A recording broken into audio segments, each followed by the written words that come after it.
Los Angeles, California, January 31st, 1966. The call reached Mickey Rooney just after sunset. He was lying in a hospital bed in Santa Monica, recovering from a serious infection that had forced him away from work.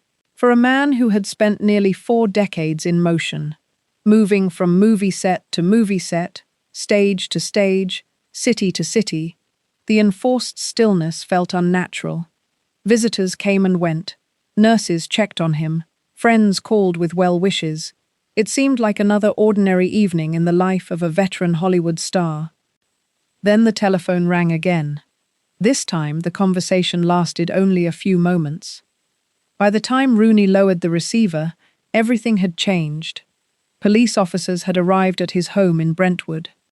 His wife, Barbara Ann Thomason Rooney, had been found dead inside the master bedroom. Only a few rooms away, the couple's 4 young children had been in the house, unaware that their world had just been permanently altered. Within hours, the quiet residential street outside the Rooney home transformed into a scene of confusion and speculation. Police cars lined the curb. Detectives carried evidence in and out of the house. Reporters gathered behind barricades, searching for information before the investigation had barely begun. Hollywood had seen tragedy before. It had seen scandals, affairs, divorces, overdoses, murders. But this story seemed different. The victim was the wife of one of the most famous actors America had ever produced. The headlines spread across the country almost immediately. Mickey Rooney's wife found dead. Questions followed faster than answers. Who had killed Barbara Rooney? Why had it happened? Where had Mickey Rooney been? Could one of Hollywood's brightest stars somehow be connected to one of its darkest headlines? The answers would eventually emerge, but not immediately. As detectives reconstructed the final hours inside the Rooney household, If you're enjoying this story so far, don't forget to hit the like button and subscribe. Drop a comment telling me where in the world you're watching from. I love hearing from you. Newspapers filled the silence with speculation. Rumors spread faster than confirmed facts. And for millions of Americans, the tragedy became impossible to separate from the extraordinary life of the man at its center. By 1966, Mickey Rooney was no stranger to public attention. In fact, very few entertainers in American history had lived so much of their lives in front of an audience. He had been famous before he could properly understand what fame meant. He had earned millions before reaching adulthood. He had become the biggest box office attraction in the world while still in his 20s. And he had married, not once or twice, but 5 times before Barbara. She would become his 5th wife. She would not be his last. Looking back across the decades, Rooney's personal life appears almost impossible to believe. 8 marriages, 8 different women, 8 attempts to build the kind of lasting family life that always seemed to slip through his fingers. Each relationship began with excitement.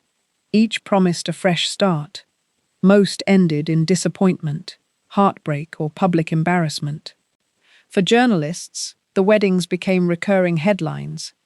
For Rooney, they became chapters in a lifelong search for something he never seemed able to hold on to. Love was never difficult for him to find. Stability was. But reducing Mickey Rooney's story to a list of marriages misses something essential. He was far more than a celebrity with a complicated romantic life. He was one of the defining entertainers of 20th century America.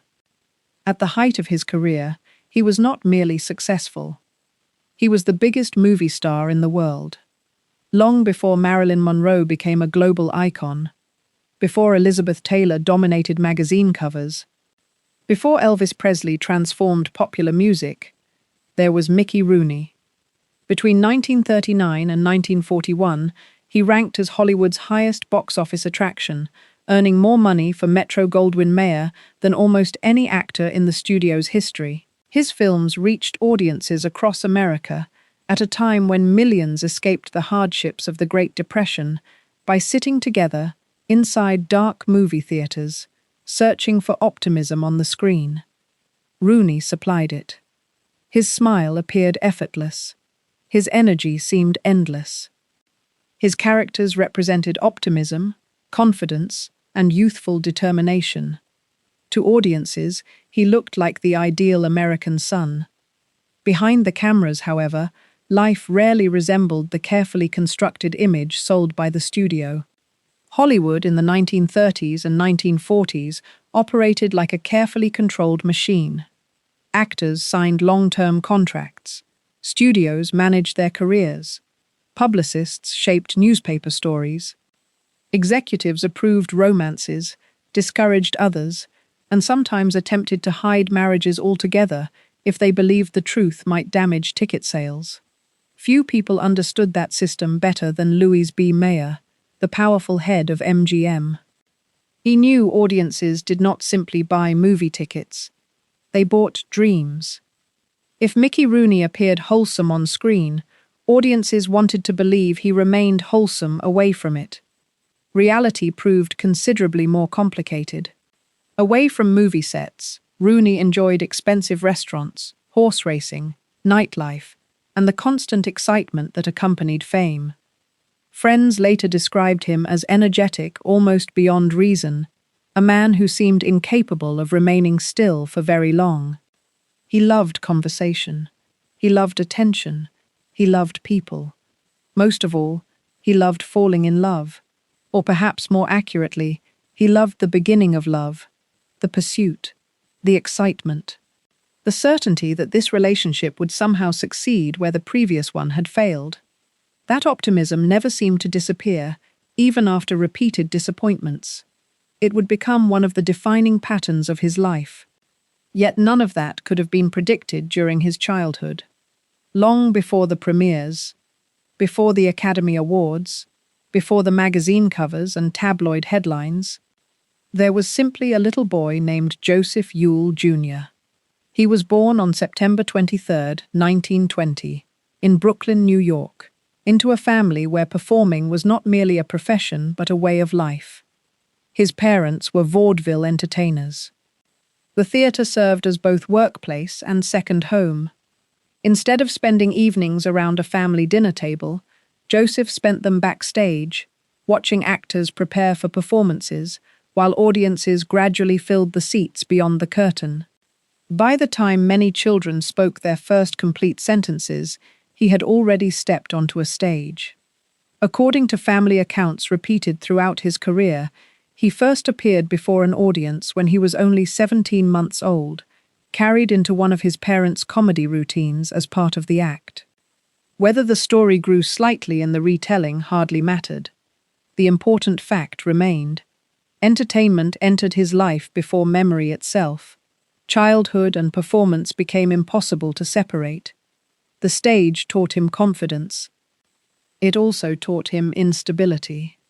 Vaudeville demanded constant travel. Success depended on ticket sales, and ticket sales could disappear almost overnight. Families followed work wherever it appeared, living from engagement to engagement without any guarantee that another booking would follow. The uncertainty eventually reached his parents' marriage. They separated while Joseph was still young, leaving his mother determined to transform her son's natural talent into something more permanent than the fragile world of live theatre. Hollywood, meanwhile, was changing rapidly. Silent films had become talking pictures. Movie studios expanded at astonishing speed. Child actors, capable of working long hours while remaining charming in front of cameras, became valuable investments. Joseph found work almost immediately. He appeared in small productions before landing the role that would define his early career, Mickey Maguire. The mischievous comic strip character became the foundation of an enormously successful series of short films. Audiences loved the energetic youngster racing from one adventure to the next, and before long, they stopped thinking of the actor as Joseph Ewell. To millions of moviegoers, he simply became Mickey. The new name stayed. The old one gradually disappeared. Eventually, another surname replaced Ewell, Rooney. It sounded stronger, cleaner, more memorable. Hollywood had created a new identity. As he entered his teenage years, many expected his career to fade, as so many child actors' careers had before him. Instead, something remarkable happened. Metro-Goldwyn-Mayer recognized that Rooney possessed something almost impossible to teach: energy. He wasn't the tallest actor. He wasn't the most traditionally handsome. But the moment he appeared on screen, audiences watched him. Every movement felt alive. Every line arrived with perfect timing. He filled every scene with momentum. Soon came the Andy Hardy films, then the musicals with Judy Garland, then national fame unlike anything he had ever imagined. By the age of 20, Mickey Rooney had become America's biggest movie star. The studios adored him. Fans worshipped him. The newspapers followed his every move. It seemed as though nothing could stop the extraordinary rise of the boy who had grown up backstage in vaudeville theaters. But success has a way of magnifying every strength and every weakness.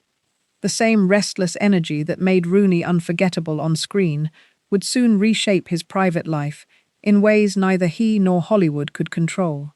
And before long, a single photograph displayed in the window of a small photography studio in New York would introduce him to a young woman from rural North Carolina, whose beauty would change both of their futures forever.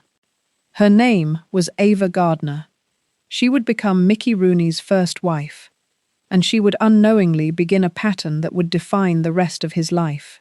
Long before Ava Gardner became one of the most celebrated actresses in Hollywood, she was simply the youngest daughter of a struggling farming family in eastern North Carolina. She entered the world on Christmas Eve, December 24, 1922, in the tiny community of Grabtown, a place so small that many Americans would never have heard its name.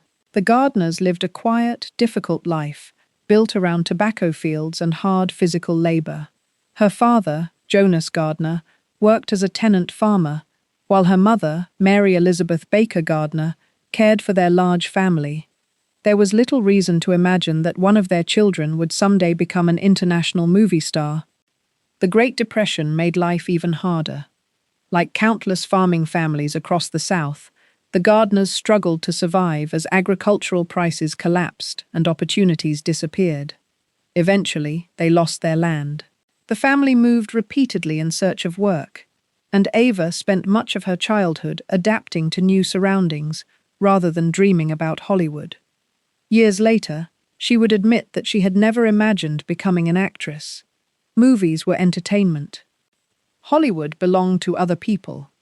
Nothing about her early life suggested otherwise. She was naturally shy, uncomfortable speaking in front of strangers, and carried a thick North Carolina accent that would later become one of MGM's biggest concerns. Friends remembered her as quiet rather than ambitious. Beauty, not acting, was the quality people noticed first. Ironically, it was that beauty that changed everything. In 1941, Ava traveled to New York City to visit her older sister, Beatrice, known within the family as Bappy. Bappy's husband, Larry Tarr, owned a photography studio in Manhattan. During the visit, he persuaded Ava to sit for a few portraits. There was nothing particularly unusual about the session. No studio executives were expected. No talent scouts had been invited. The photographs were simply family portraits, taken by a proud brother-in-law who believed his sister-in-law was exceptionally beautiful. One of those portraits was placed in the front window of the studio. It remained there for only a short time, but it stayed long enough for the right person to notice. Accounts differ slightly regarding exactly who first saw the photograph. Some sources credit a legal clerk connected to Metro-Goldwyn-Mayer. Others point to someone associated with the studio's New York talent office. Whatever the precise chain of events, the result was the same. Someone contacted MGM. The studio asked whether the young woman in the photograph might be interested in a screen test. It sounded almost unbelievable. Ava had never acted professionally. She had never taken drama lessons. She had never stood before a movie camera.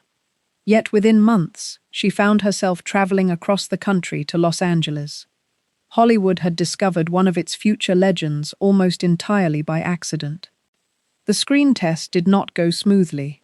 Studio executives quickly realized that while the camera loved Ava Gardner's face, the microphone presented another challenge. Her southern accent was so pronounced that some executives worried audiences would struggle to understand her. According to several accounts, portions of the test were filmed without synchronized dialogue because MGM believed her appearance alone would be enough to evaluate her potential. It was. The studio signed her to a standard contract in 1941. Her starting salary was $50 a week. She joined dozens of other young contract players whose days consisted of acting lessons, speech coaching, publicity photographs, and small, often uncredited appearances in films. Few people expected her to become one of MGM's biggest stars. At first, she barely appeared on screen at all. While Ava tried to understand the strange world of studio life, another actor walked the same lot with very different circumstances. Mickey Rooney. Unlike Ava, Rooney required no introduction. At only 21 years old, he had become Hollywood's most profitable actor. The Andy Hardy films had turned him into the nation's favorite son. Audiences adored him. Studio executives protected him. Newspapers followed him almost daily. His name alone could sell tickets. Ava, meanwhile, remained an unknown newcomer, trying to hide her nervousness while learning how a film studio operated. Their lives could hardly have been more different. Yet they crossed paths almost immediately. Exactly when they first met has been described differently over the years, but Gardner herself later recalled that Rooney wasted little time expressing interest. He asked her to dinner. She declined. He asked again. She declined again. He continued asking. Persistence became his strategy. Eventually, she accepted. The dinner went well enough that Rooney immediately invited her out again. Then again. Then again. According to Gardner's own memoir, something remarkable happened after nearly every date. He proposed marriage. She laughed. He proposed again. She refused. He proposed again. Friends later joked that Rooney approached marriage with the same speed he approached everything else in life. He moved quickly. Very quickly. For Ava, the constant proposals became almost impossible to avoid. Whether she eventually accepted because she had fallen deeply in love or because Rooney simply refused to stop asking has remained a subject of debate.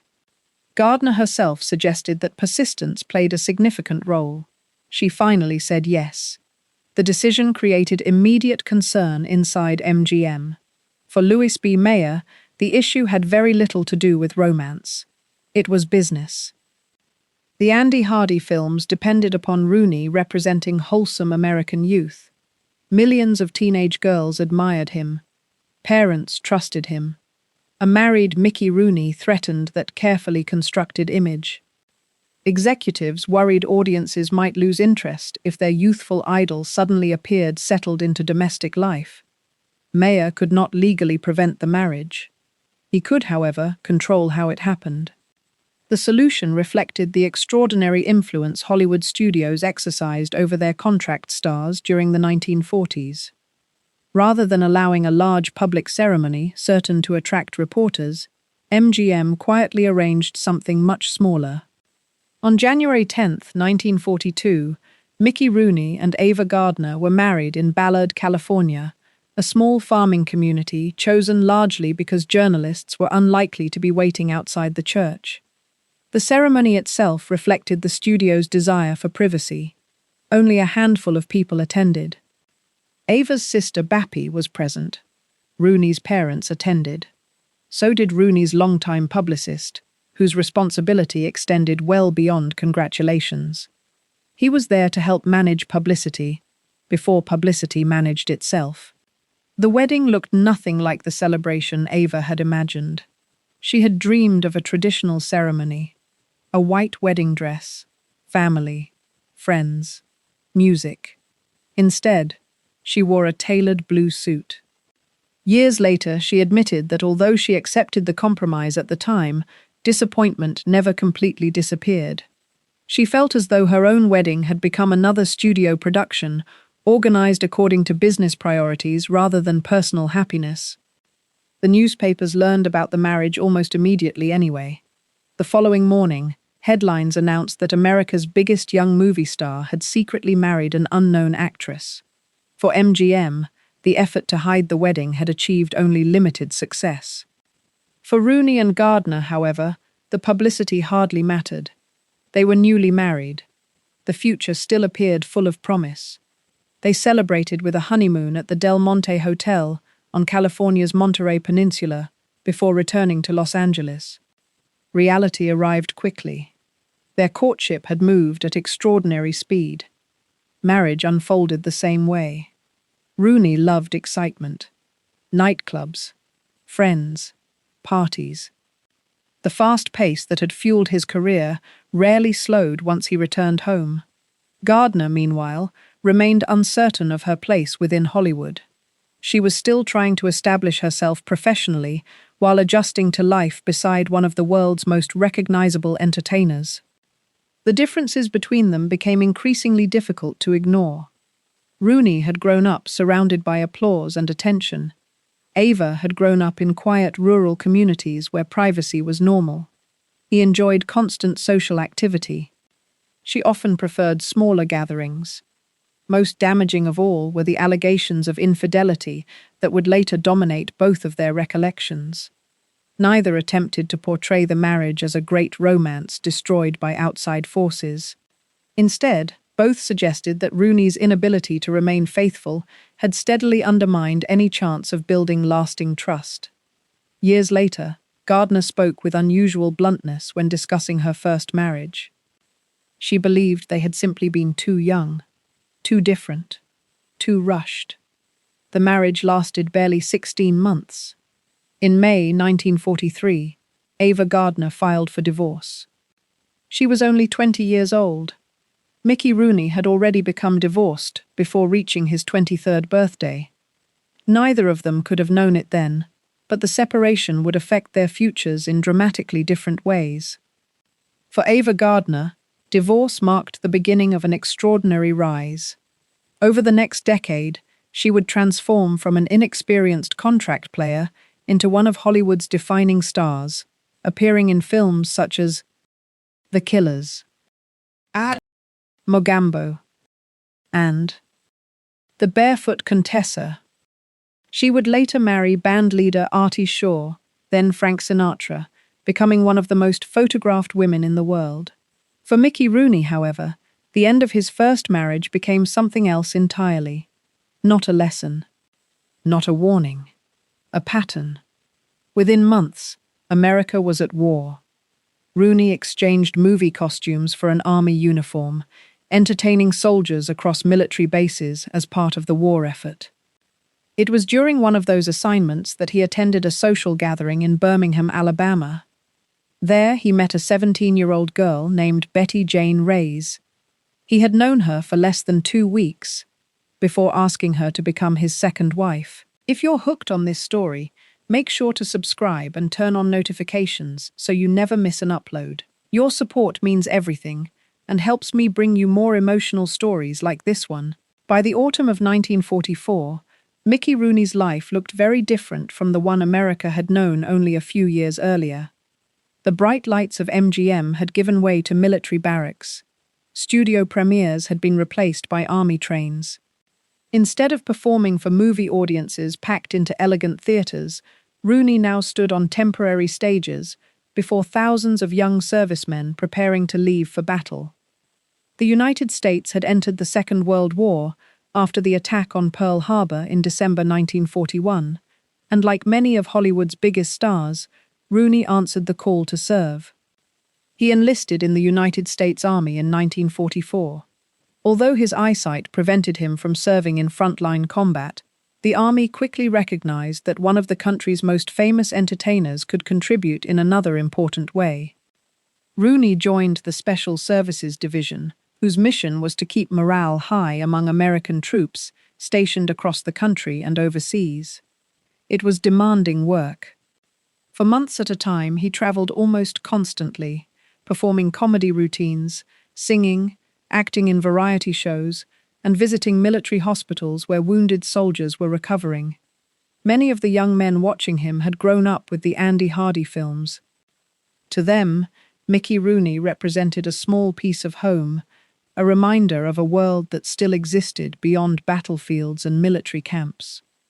Rooney threw himself into the work with remarkable energy. Those who served alongside him later remembered that he rarely seemed to slow down.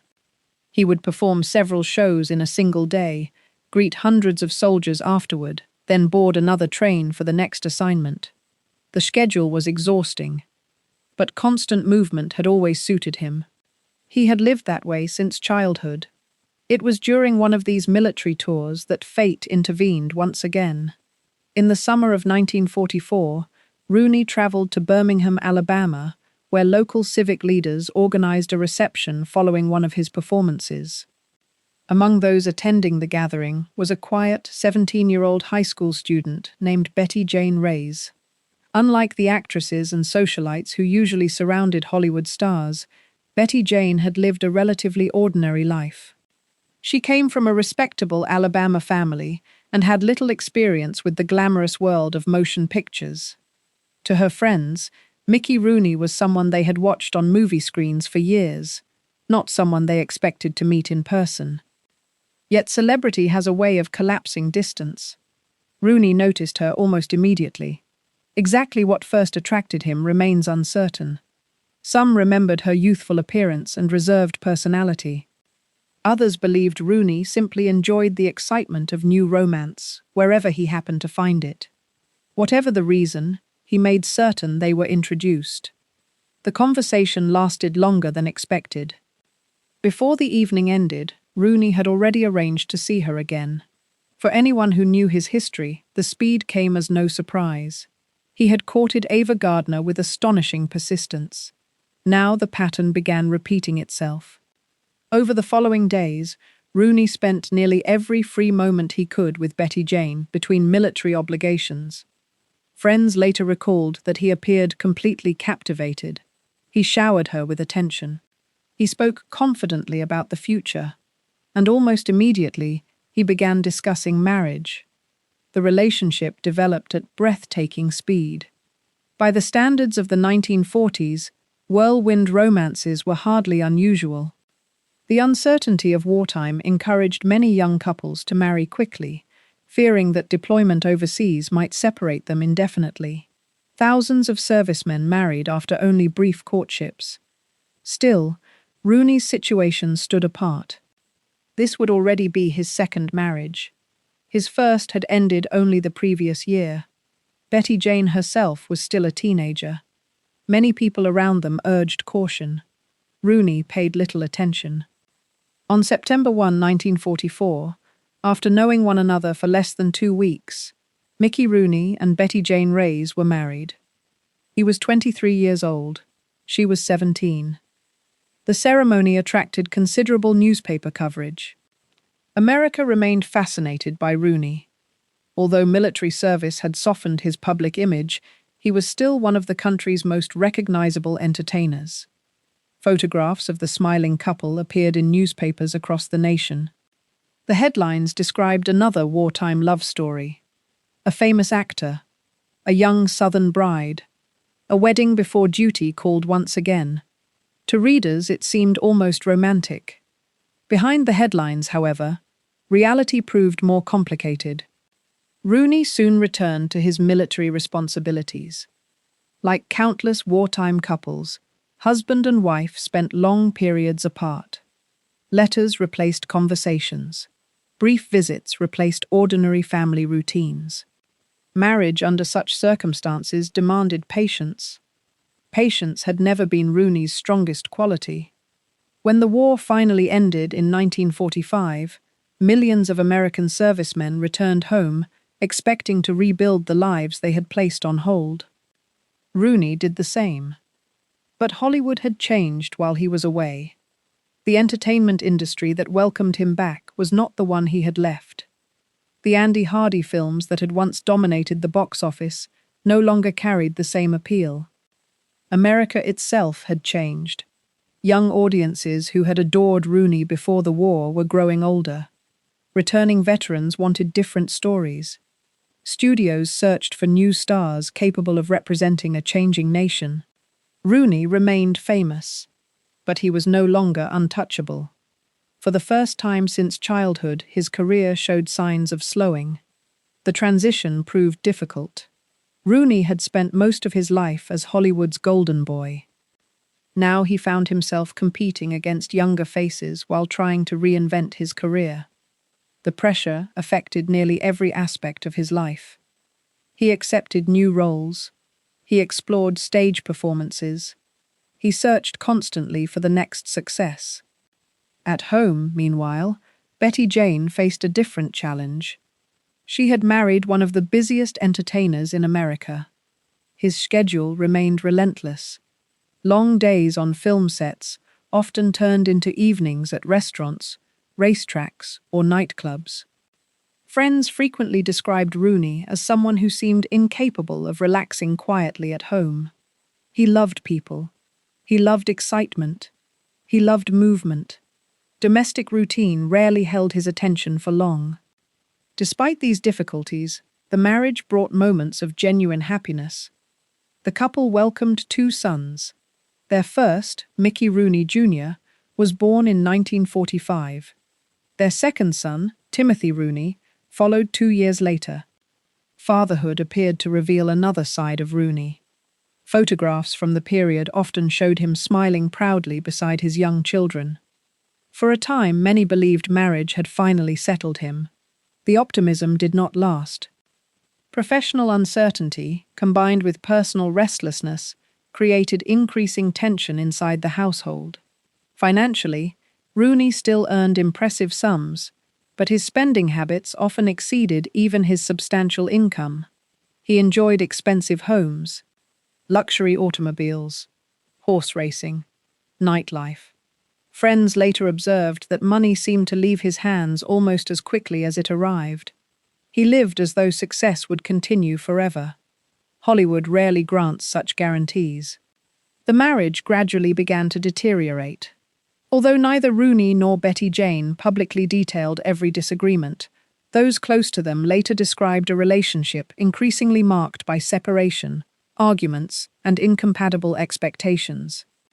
Betty Jane had entered the marriage hoping for family stability.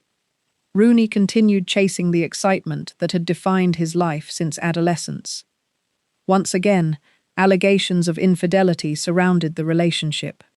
As with his marriage to Ava Gardner, Rooney's inability to remain faithful became a recurring subject in later accounts. Whether every rumor was true remains impossible to verify. What is clear is that trust steadily disappeared. By 1948, the marriage had effectively collapsed. The divorce became final the following year. 5 years after saying their vows, Mickey Rooney and Betty Jane Rase went their separate ways. The separation left behind 2 young sons and another failed marriage. Rooney had not yet celebrated his 30th birthday. Already, he had divorced twice. To many observers, the pattern had become impossible to ignore. He fell in love quickly. He married quickly. And before long, the relationships unraveled with almost the same speed. Some blamed fame, others blamed immaturity. Still others believed Rooney simply mistook the excitement of romance for the deeper commitment required to sustain marriage. Whatever the explanation, history suggested he had learned very little from experience. Incredibly, he would not remain single for long. Less than a year after his second divorce, Rooney's attention shifted toward another beautiful actress, already familiar to movie audiences. She understood Hollywood. She understood publicity. And unlike Betty Jane, she knew exactly what life beside a famous actor could demand. Her name was Martha Vickers. She would become Mickey Rooney's 3rd wife, and for a brief moment, it seemed possible that 2 experienced Hollywood performers might finally succeed where his previous marriages had failed. They did not. If Mickey Rooney believed that experience would make marriage easier, history suggested otherwise. His divorce from Betty Jane Rase became final in 1949. He was only 29 years old, Yet he had already been married twice and was raising children while trying to revive a career that no longer dominated Hollywood as it once had. That same year, Rooney married actress Martha Vickers. Unlike his previous wives, Martha understood the pressures of fame. She had built a successful career at Warner Brothers and was best known for her performance in the classic 1946 film, The Big Sleep. Beautiful, ambitious, and familiar with the demands of studio life, she seemed like a far better match for Rooney than anyone before her. At first, friends believed they had found common ground. Both understood long filming schedules. Both knew how quickly public attention could change. And both had spent years living under Hollywood's relentless spotlight. In 1950, they welcomed their son, Theodore "Teddy" Rooney, giving many hope that Mickey had finally found the stability that had escaped him through his first two marriages. But Hollywood marriages often faced pressures that few outsiders ever saw. Rooney's career was entering a difficult transition as younger stars began replacing the generation that had ruled the box office during the 1940s. He worked constantly, chasing new opportunities while maintaining the fast-paced social life that had always followed him. The marriage slowly unraveled. After just over 2 years together, Rooney and Vickers divorced in 1951. It was his third divorce before his 31st birthday. By now, newspapers no longer reacted with surprise. Another Rooney marriage had ended. Another fresh start seemed inevitable. And almost immediately, it arrived. This time, Rooney looked beyond Hollywood, hoping that someone outside the movie business might finally give him the peaceful family life he had been searching for. Her name was Elaine Mahnken. It would become his fourth marriage. And once again, Mickey Rooney believed this one would be different. By the early 1950s, Mickey Rooney had become a familiar figure not only on movie screens, but also in the divorce columns of American newspapers. 3 marriages had already ended. 3 fresh starts had failed. Perhaps, Rooney thought, the answer was to step outside Hollywood altogether. In 1952, he married Elaine Mahnken, a former model who had no major acting career and lived largely outside the studio system. Compared to his previous wives, Elaine represented something different, a quieter life, away from the constant pressure of movie sets, premieres, and gossip columnists. For a time, it seemed to work. The couple welcomed a son, James Rooney, and friends hoped Mickey had finally found the stability that had eluded him for more than a decade. But changing his surroundings did not change his habits. Rooney remained consumed by work, financial pressures, and the restless energy that had defined his life since childhood. As his film career continued to fluctuate, the strain gradually reached his home life. The marriage quietly fell apart. In 1958, after 6 years together, Rooney and Elaine divorced. It was his longest marriage so far. It was also his 4th failed attempt. By now, a pattern had become impossible to ignore. Each marriage began with hope. Each ended with the promise that the next one would somehow succeed. And once again, Mickey Rooney refused to give up on love. Within months, another woman entered his life. She was a talented singer and actress, whose beauty had attracted attention throughout Hollywood. Her name was Barbara Ann Thomason. Their marriage would become the most tragic chapter of Mickey Rooney's life, and one that would make headlines around the world. Mickey Rooney married Barbara Ann Thomason in 1958.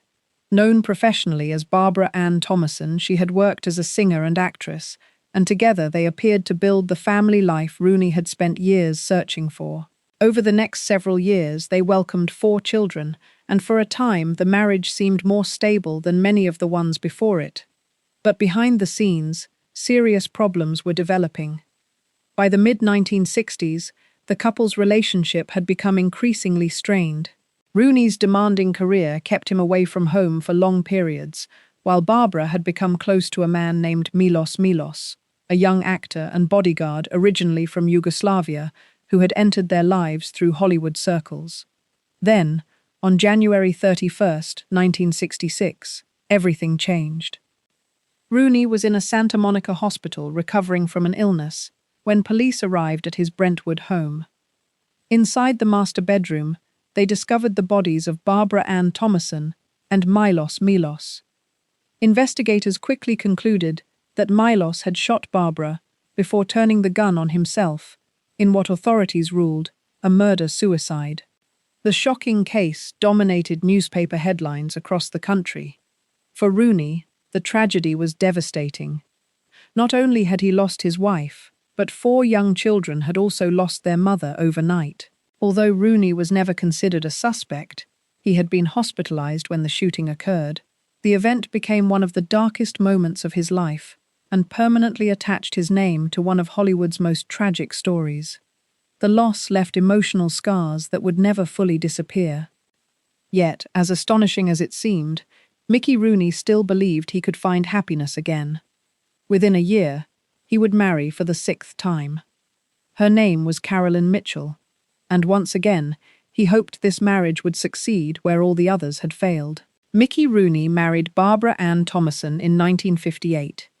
Known professionally as Barbara Ann Thomason, she had worked as a singer and actress, and together they appeared to build the family life Rooney had spent years searching for.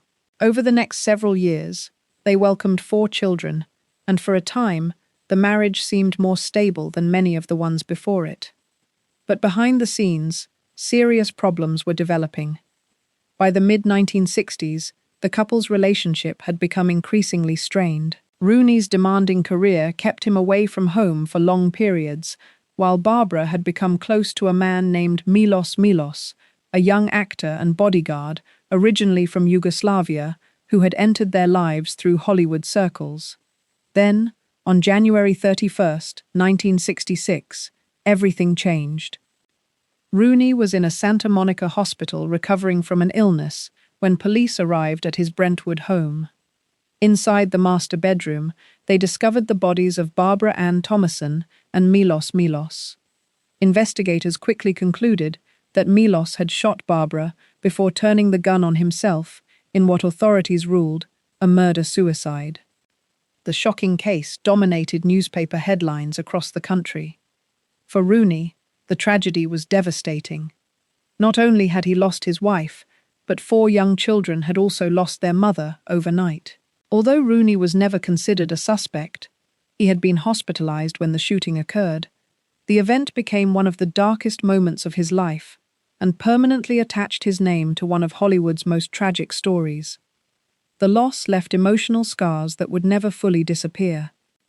Yet, as astonishing as it seemed, Mickey Rooney still believed he could find happiness again. Within a year, he would marry for the 6th time. Her name was Carolyn Mitchell. And once again, he hoped this marriage would succeed where all the others had failed. By 1978, Mickey Rooney was 58 years old. He had spent nearly his entire life in the public eye, survived 6 divorces, and watched Hollywood transform around him. Many assumed that marriage was finally behind him. They were mistaken. That year, Rooney married Marge Lane. Very little about their relationship became public, and unlike several of his earlier marriages, it unfolded largely away from the glare of Hollywood's gossip columns. Rooney was no longer the industry's biggest headline. His career continued through television, stage performances, and occasional film roles, while his private life attracted less attention than it once had. The marriage, however, proved to be his briefest. Within only a few months, the relationship had fallen apart, and the couple divorced before the year was over. It was another painful reminder that, despite the passing decades, Rooney still struggled to find lasting happiness in marriage. By now, he had been married 7 times. Few people imagined he would walk down the aisle again. But Rooney had never completely lost faith in love. In 1978, not long after his divorce from Marge Lane, he met a country singer named Jan Chamberlin. Unlike the marriages that had come before, this one would last for more than 3 decades. It would become the longest relationship of his life. Yet, in his final years, that marriage would become the center of a heartbreaking family conflict that no one could have predicted. Later in 1978, Mickey Rooney married country singer and actress Jan Chamberlin. For the first time in decades, it seemed that Rooney had finally found the stability he had spent a lifetime searching for. Unlike his previous marriages, this one endured. As the years passed, the headlines about quick weddings and rapid divorces gradually faded, replaced by stories celebrating Rooney's remarkable longevity in the entertainment industry. Even as Hollywood changed around him, Rooney refused to retire. He continued acting in films, appearing on television, touring in stage productions, and entertaining audiences well into his 80s. The child star who had once dominated the box office had become one of the last surviving links to Hollywood's golden age. But behind closed doors, another crisis was unfolding. In 2011, Rooney made a shocking public appearance before the United States Senate's Special Committee on Aging. Speaking with remarkable honesty, the 90-year-old actor testified that he had become the victim of financial exploitation and elder abuse. Rooney alleged that people close to him had isolated him, controlled his finances, and left him with little access to the fortune he had spent a lifetime earning. Although the legal disputes involved multiple family members and were far more complex than a single relationship, the testimony drew national attention and placed intense scrutiny on his final marriage and family life. For millions of Americans, it was heartbreaking. The energetic boy who had once made the entire country laugh was now asking lawmakers to protect vulnerable older adults from the kind of abuse he said he had experienced himself. His testimony helped bring greater public awareness to elder abuse, an issue that often remained hidden behind closed doors. Mickey Rooney passed away on April 6, 2014, at the age of 93. Jan Chamberlin was his last wife. Their marriage had lasted more than 35 years, the longest of his life. Ironically, after 7 failed marriages, it was his 8th that endured until the end. Yet Rooney's legacy could never be measured by his marriages alone. To understand the extraordinary life he left behind, it is worth stepping back from the headlines and asking a larger question. Who was Mickey Rooney, beyond the scandals, the divorces, and the tabloid stories? The answer is far more remarkable than many people realize. When Mickey Rooney died on April 6, 2014, at the age of 93, Hollywood lost one of its last living connections to an era that can never be recreated. His career had spanned nearly 9 decades. He appeared in more than 300 films and television productions, entertained audiences on Broadway, performed for American troops during World War II, and became one of the most recognizable entertainers of the 20th century. Few actors remained in the business for as long, or experienced as many dramatic highs and lows. His personal life, however, became almost as famous as his career. 8 marriages, 8 wives. Some lasted years. One lasted only months. Several ended quietly. One ended in unimaginable tragedy. Looking back, it is easy to focus on the numbers, but they tell only part of the story. Mickey Rooney never stopped believing that the next chapter of his life could be better than the last. Even after repeated heartbreak, public embarrassment, financial setbacks, and personal loss, he continued moving forward with the same restless optimism that had made him a star as a child. That optimism was both his greatest strength and, perhaps, his greatest weakness. It fueled one of Hollywood's most remarkable careers. It also led him into the same mistakes, again and again. Today, Rooney is remembered not only for the headlines surrounding his marriages, but for the extraordinary legacy he left on American entertainment. Generations of actors who followed him grew up watching his performances, and historians continue to regard him as one of the defining stars of Hollywood's golden age. His story is not simply one of scandal. It is the story of a child performer who became the biggest movie star in America, struggled to adapt as fame changed, searched repeatedly for lasting happiness, and continued performing almost until the very end of his life. Perhaps that is the real lesson behind Mickey Rooney's 8 marriages. Success does not guarantee happiness. Fame cannot protect anyone from heartbreak. And even the brightest stars can spend a lifetime searching for something that cannot be found under studio lights. Thank you for watching. If you enjoyed this documentary and would like to see more untold stories from Hollywood's golden age, don't forget to like the video, subscribe to the channel, and let us know in the comments whose life you'd like to explore next. Because behind every Hollywood legend, there is always another story waiting to be told. Thank you so much for watching until the end. If you loved this story, check out the other videos on your screen now. I think you'll really enjoy them. And don't forget to subscribe if you haven't already. See you in the next story.